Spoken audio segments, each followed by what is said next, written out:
Y yo doy gracias a Dios porque el Espíritu Santo toca la vida. Y Dios está tocando tu corazón y viene trabajando en tu vida.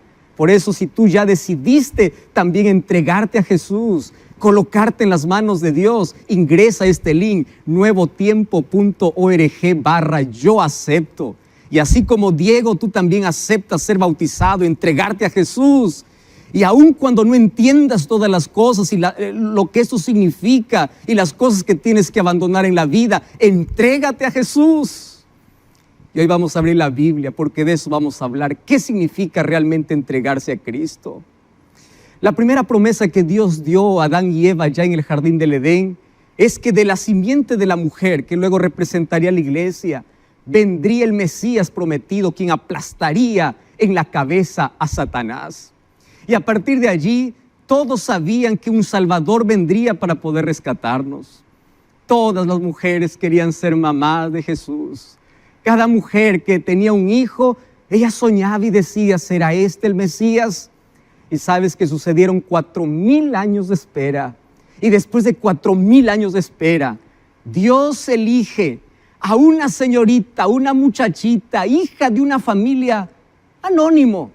No sabemos mucho de su historia, solamente sabemos que su prima se llamaba Elizabeth, sabemos que era una mujer pobre. Algunos dicen que la bendición de Dios se mide solamente en la riqueza. No, Dios eligió una mujer pobre y allí le dio la mayor bendición. Sin embargo, Dios conocía el corazón. Era una señorita virtuosa, honesta, fiel a Dios. Dios no ve solamente apariencias, Dios ve la esencia. Dios mira lo que hay en el corazón.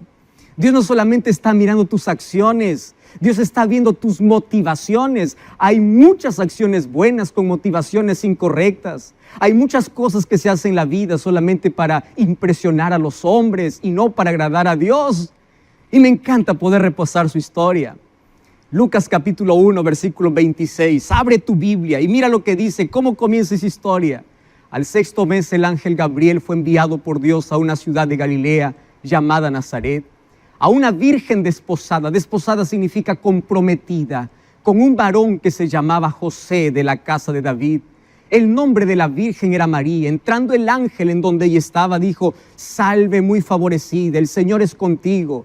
Bendita tú entre las mujeres. Mas ella, cuando lo vio, se turbó por sus palabras y pensaba que la salutación sería esta.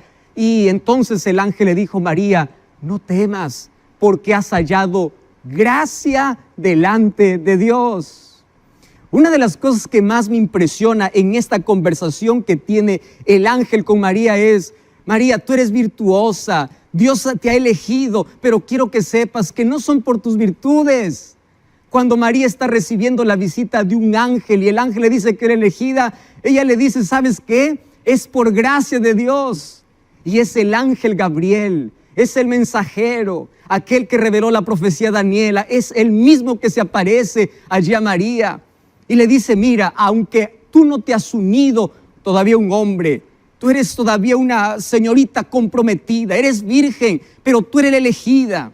Y tú vas a quedar embarazada por gracia de Dios, por obra del Espíritu Santo.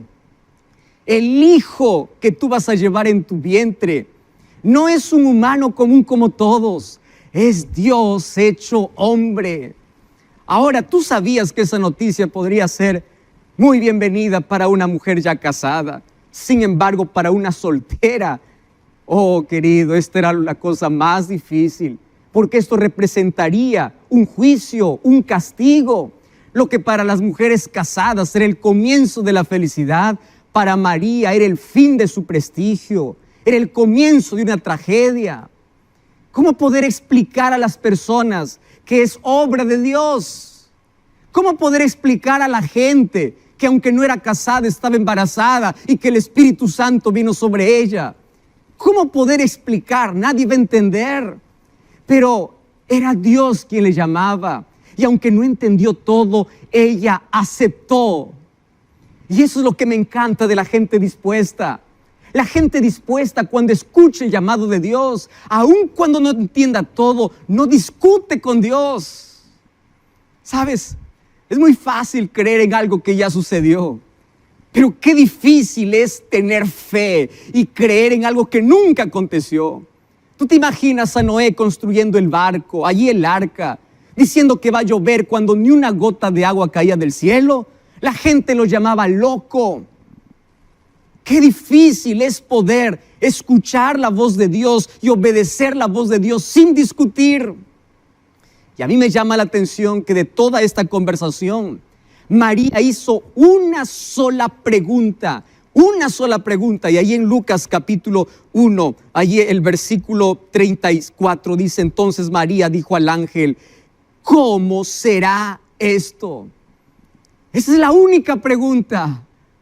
Explícame cómo será esto.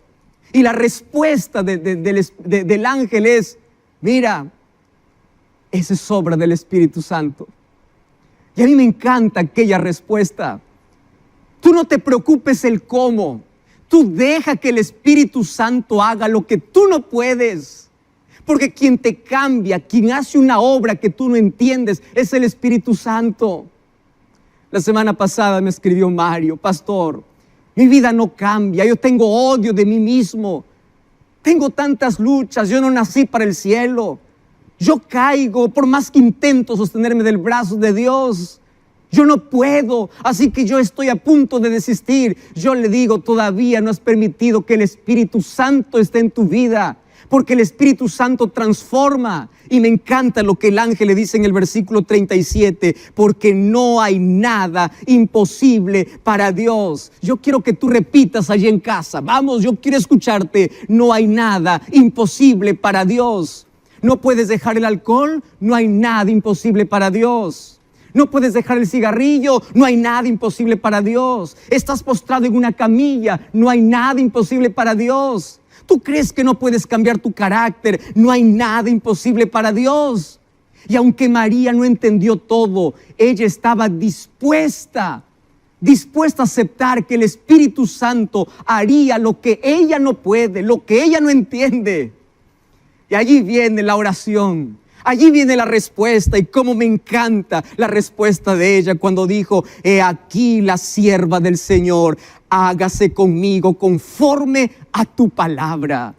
Eso es todo lo que Dios necesita escuchar de ti. ¿Sabe lo que estaba diciendo María? María estaba diciendo: tu voluntad que esté por encima de mi voluntad. ¿Tú sabes qué cosa significaba eso para María? Ella estaba comprometida con un buen hombre. La fecha de boda estaba planificada. Mas al escuchar esta noticia, eso probablemente significaría acabar con sus sueños, acabar con sus planes. Mas ella prefirió sacrificar sus propios sueños y sus propios planes por aceptar la voluntad de Dios. Entonces yo te pregunto en este momento, ¿qué es más importante para ti? ¿Dónde está Dios? ¿Está por encima de tus planes o está por debajo de tus planes? ¿Está por encima de tus sentimientos o está por debajo de tus sentimientos? ¿Está por encima de tus proyectos o está por debajo de tus proyectos? No me digas que aceptar la voluntad de Dios es fácil. No, someter la vida completa a la voluntad de Dios no es fácil. Pero quiero que entiendas algo. Eso es lo mejor, porque no hay nada superior al plan de Dios. Incluso tú puedes terminar tus propios planes por aceptar los planes de Dios. Aun cuando no entiendas, todo lo que tienes que hacer es confiar, porque los planes de Dios siempre son los mejores.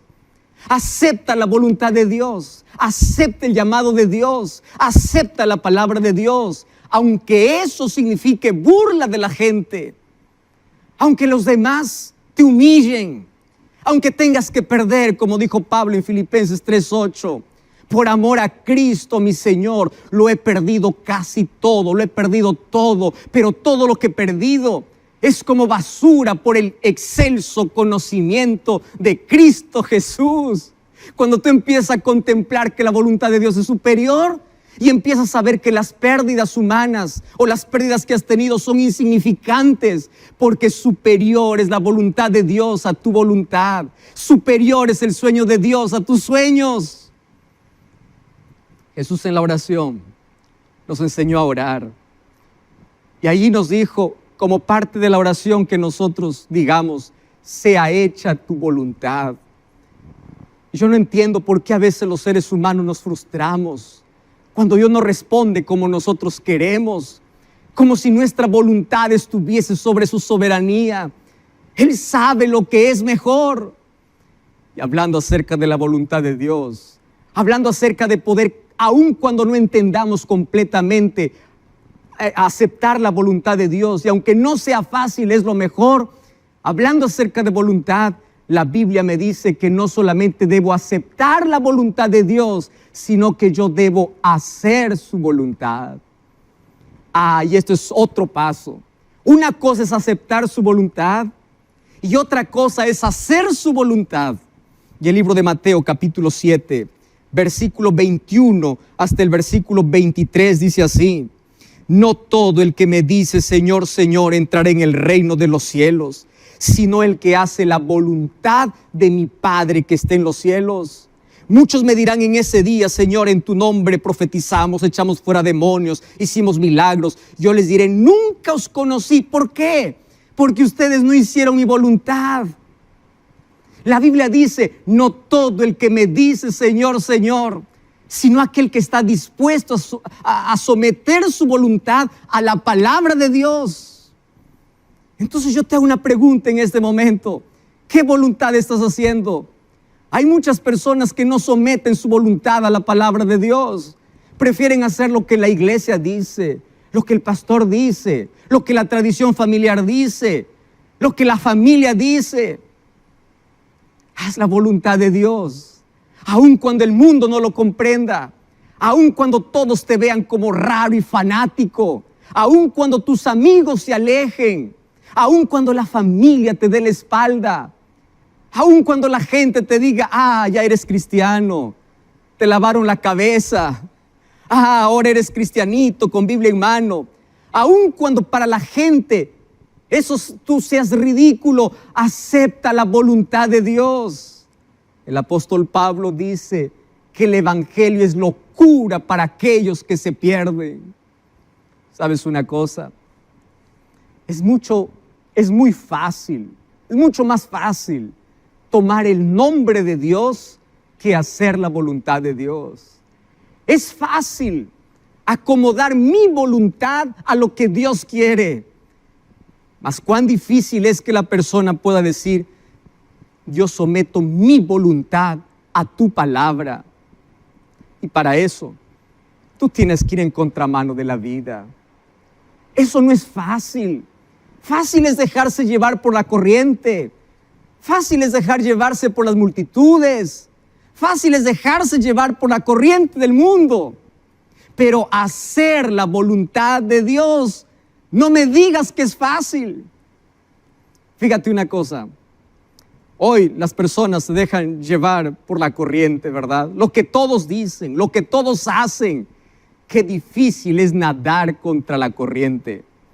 Te voy a hacer un ejemplo.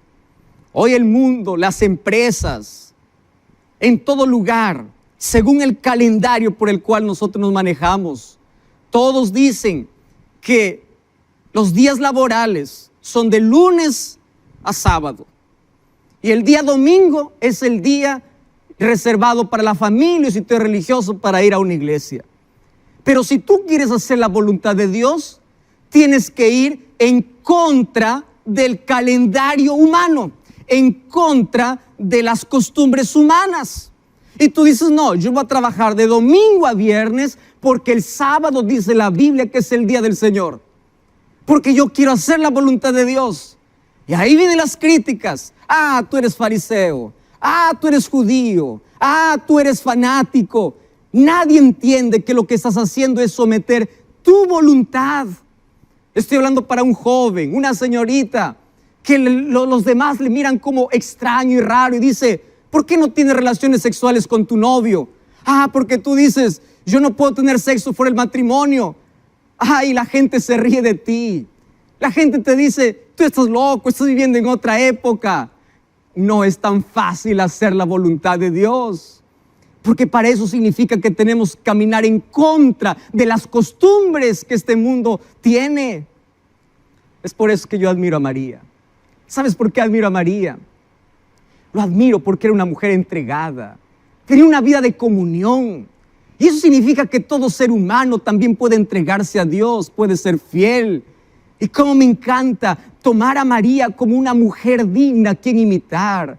María es una mujer de inspiración, que se merece nuestro respeto, que se merece nuestro amor, que se merece nuestra admiración. Pero escúchame otra cosa. Hay gente que fue al otro extremo. Yo estoy hablando para gente muy sincera. Hay gente que toma el texto cuando el ángel le dice, María, tú eres bienaventurada. Entonces dice, entonces María es ya un ser superior a los seres humanos. Como el ángel le dijo que es bienaventurada, salve María, entonces María merece ser adorada. No, eso no es lo que está diciendo la Biblia. Tú sabes lo que dice el libro de Lucas capítulo 11, versículo 27 y 28. Dice así, mira, mientras él decía estas cosas, una mujer de entre la multitud levantó la voz y le dijo, bienaventurado el vientre que te trajo y los senos que mamaste. Esto le estaban diciendo a Jesús de su propia madre. Y el versículo 28, y Jesús le dijo, antes bienaventurados los que oyen la palabra de Dios y la guardan. ¡Wow! La misma promesa para María de ser bienaventurada, también la promesa para todos aquellos que guardan la palabra de Dios. Bienaventurado significa feliz. Entonces hay muchas personas que malentienden eso. Entonces se arrodillan delante de María por lo que ella hizo. Y fíjate lo que ella misma explica, el libro de Lucas capítulo 1, versículo 45. Y dice, y bienaventurada en esa visita que hizo a su prima. Versículo 45 dice, y bienaventurada la que creyó, porque se cumplirá lo que fue dicho de parte del Señor. Entonces María dijo, engrandece mi alma al Señor. Y yo voy a leer aquí lo que dice el versículo 47. Mi espíritu se regocija en Dios mi Salvador. ¿Sabes qué cosa está diciendo María? Yo también soy una pecadora que necesito de Dios como mi Salvador. Entonces, préstame atención. La Virgen María, si necesitaba de un Salvador, ella no puede salvar a nadie. Ella fue una grande mujer. Ella no tiene poder para salvar. Es digno de admirar, claro que sí. Mas ella es un ser humano que también necesitaba de un Salvador.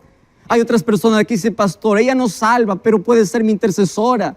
Y hay un problema porque 1 Timoteo capítulo 2, versículo 5 dice que hay un solo mediador y un solo intercesor, Jesucristo hombre. Entonces cuando hablo de María, yo hablo que ella inspira. Sin embargo, ella no tiene poder para salvar. Ella no tiene poder para interceder. Entonces aquí tenemos que tener cuidado en los extremos. Algunos por idolatrar y otros por despreciar. Tengamos mucho cuidado en eso. No podemos idolatrar ni despreciar, pero sí podemos admirar. Admirar porque fue fiel a Dios y fue fiel sin importar la humillación. Ella aceptó la voluntad de Dios y dijo, hágase en mí conforme a tu palabra. Cómo me encanta aquella expresión. Hágase en mí conforme a tu palabra. Y cómo me encanta ver que hoy hay personas como María. Personas que dicen, Señor, ¿cuál es tu voluntad para mi vida? ¿Y tú quieres saber cuál es la voluntad que Dios tiene para ti? Mira cuál es la voluntad de Dios. El libro de Mateo capítulo 11, versículo 28 dice así, venid a mí todos los que estáis trabajados y cargados, yo os haré descansar. Llevad mi yugo sobre vosotros y aprended que soy manso y humilde de corazón y hallaréis descanso para vuestras almas, porque mi yugo es fácil y ligera mi carga. ¿Sabes cuál es la voluntad de Dios? Es que tú camines junto a Él. La voluntad de Dios es que Él quiere nacer en tu corazón. La voluntad de Dios es que seas fiel a su palabra. Tú ya viste los bueyes cuando ellos empiezan a arar la tierra. Ellos están unidos por un yugo. Y el yugo les permite dar paso a paso. Caminan juntos. Nadie se adelanta, nadie retrocede. Y es la relación que quiere tener Dios contigo. Una relación unida por un yugo. ¿Y cuál es ese yugo? Ese yugo es su palabra. Ese yugo es su ley. Ese yugo es aquello que te mantiene unido a Dios. Y dice, cuando te mantienes unido a mí, tu carácter cambia, tu vida cambia. Eres diferente porque tú vas a aprender de mí, que soy manso y humilde de corazón. La voluntad de Dios es transformar tu carácter. La voluntad de Dios es que no estés lejos de su presencia muriendo lentamente, porque Él es vida. Y yo te pregunto a ti, ¿qué tipo de vida estás viviendo? Hay muchos que están viviendo una vida artificial, no una vida real. Hay muchos que están viviendo artificialmente. ¿Sabes una cosa? Dios en su soberanía no puede romper tu voluntad para someterla a su voluntad. Por eso es que Él te dio libertad. Libertad para que tú puedas elegir. Lo único que Dios puede es invitarte. Dios solamente puede llamarte, pero no puede obligarte. Y quiero que escuches una cosa con mucha atención. Yo no estoy aquí para convencerte, porque es el Espíritu Santo que ya está trabajando contigo. Es Dios quien ya te alcanzó. Sin embargo, hoy yo quiero invitar a aquellas personas que quieren iniciar una vida al lado de Jesús. Aquellos que permiten que Cristo pueda nacer en su corazón. Y así como María pueda decir, Señor, aun cuando no entiendo todo, aun cuando la gente se ría, aun cuando la gente se humille, yo voy a seguir el camino que tiene tu palabra. Yo sé que cuesta, yo sé que es difícil, porque para muchos eso significaría incluso romper sus propios planes. Pero sabes, Dios tiene mejores planes. Estoy hablando aquí para personas que dicen, pastor, a mí me es muy difícil entregarme a Jesús. Pero aún cuando no entiendo todo, yo estoy dispuesto para hacer tu voluntad. Yo soy frágil, yo me caigo, yo ya he fracasado, ya lo intenté, pero sé que tú me vas a ayudar. Y aun cuando yo tenga una vida totalmente imperfecta, aun cuando tengo miedo, yo sé que contigo voy a tener la victoria porque confío en ti. ¿Sabes una cosa? Cuando Dios invita, Él transforma. La gracia que te invita a formar parte de su reino es la gracia que transforma tu vida. Y cuando su gracia transforma tu vida, tu visión cambia. A partir de allí ya no empiezas a defender placas. A partir de allí empiezas a defender la palabra de Dios. Colocas tus sentimientos debajo de la voluntad divina. Si tú no haces hoy la voluntad de Dios, un día Dios hará tu propia voluntad. Y tú sabes qué cosa sucede a las personas que siempre vivieron lejos de Dios. Ellos estarán perdidos para siempre y serán destruidos. Querido, María fue una mujer dependiente de Dios. Fue un ejemplo de vida. Y hoy estoy hablando para alguien que dice, yo no me parezco a ella. Ella aceptó la voluntad de Dios aun cuando no entendía. Pero yo soy un vaso imperfecto. Yo me quiebro. Pero si en este momento el Espíritu Santo está tocando tu corazón y tú dices, yo quiero aprender a caminar, no con mis propias fuerzas, yo quiero aprender a caminar aceptando el poder de Dios. Aun cuando no entiendo todo, yo acepto, yo me entrego, yo confío en lo que Dios hace en mí. Por favor, yo te invito a dejar tus excusas. Deja tus excusas. ¿Qué cosa es lo que te impide? Haz la voluntad de Dios. Me encanta decir la frase que pequeñas decisiones llevan a grandes recompensas o a terribles consecuencias. En este momento te voy a invitar en el nombre de Dios, no a tomar una pequeña decisión, sino una grande decisión que va a cambiar tu vida por completo. Porque por más largo que sea el camino, el primer paso es el más importante. Y hoy te invito a ser un ciudadano del reino de los cielos. Te invito a salir del territorio de la muerte para una nueva vida. No tengas miedo a comenzar. Comienza con fe. Dios te va a guiar. Tú que siempre estás postergando y postergando una decisión. Hace un tiempo yo escuché una historia un poco extraña. Es apenas una historia. Dice que Satanás estaba de un lado y allí los ángeles de Dios en otro lado, invitando a las personas a formar parte de su grupo. Y solamente un muro les separaba. Y habían algunas personas que estaban en el muro. Y Satanás dijo a sus demonios: no les hagan importancia a aquellos que están en el muro. Vayan a aquellos que están de parte de Dios, a ellos convénzanlos para traerlo. Y ahí una persona dijo: ¿y por qué los del muro no? Si el muro no te pertenece. Ah, no, le dijo, estás equivocado. Todos aquellos que están en el muro me pertenecen. Y aunque no están de mi lado, su indecisión, porque todavía no han aceptado a Jesús,